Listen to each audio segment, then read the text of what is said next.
Football বিশ্বকাপের mega final ঘিরে পুরো বিশ্ব যখন উন্মাদনায় ভাসছে, ঠিক তখনই ঢাকাই সিনেমায় চলছে এক ভিন্ন আমেজ। আর এই আলোচনার কেন্দ্রে ঢালিউড অভিনেত্রী পরীমণি। গল্পের শুরুটা এক রাতে এক ক্লিকে দেয়া পরীমণির এক লাইন স্ট্যাটাস, আর্জেন্টিনা কাপ জিতলে আমি আবার একটা বিয়ে করব। বাস, এতেই সোশ্যাল মিডিয়ায় বয়ে যায় চর্চার ঝড়। প্রিয় দলের জয়ের প্রার্থনার সাথে জুড়ে গেল পরীর কনে সাজবার শর্ত। মজার ছলে দেওয়া সেই স্ট্যাটাস নিয়ে এখন রীতিমতো ফাপড়ে পড়েছেন আলোচিত এই নায়িকা। বিয়ের পাত্র হওয়ার অসংখ্য প্রস্তাবে যখন ইনবক্স ভেসে যাচ্ছে, তখন কিছুটা লজ্জিত, কিছুটা বিপাকে পরী নিজেও।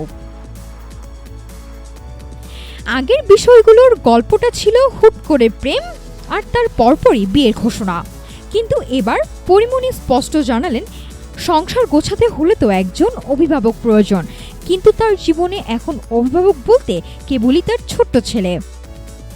তবে মাঠের সমীকরণ যে বদলে গেল শেষ বাঁশিতে। ফাইনালি স্পেনের কাছে আর্জেন্টিনার হারে যেমন ভেঙেছে আলবি সেলেস্তা ভক্তদের হৃদয়, তেমনি পরীমণির বিয়ের ওই বিশেষ শর্তর চাপটারও আপাতত সেখানেই স্থগিত। তাই বিয়ের পিঁড়িতে বসার অপেক্ষাটাও তোলা রইল ছেলের অভিভাবক হয়ে ওঠার আগামী দিনগুলোর জন্যই। ফুটবল আর ব্যক্তিগত জীবনের এমন অদ্ভুত মেলবন্ধনে আপাতত নেট পাড়ায় বিনোদনের বেশ ভালোই রসদ পেলেন অনুরাগী থেকে শুরু করে নেটিজেনরা। নাফিসা সামিয়া, ঢাকা টুডে।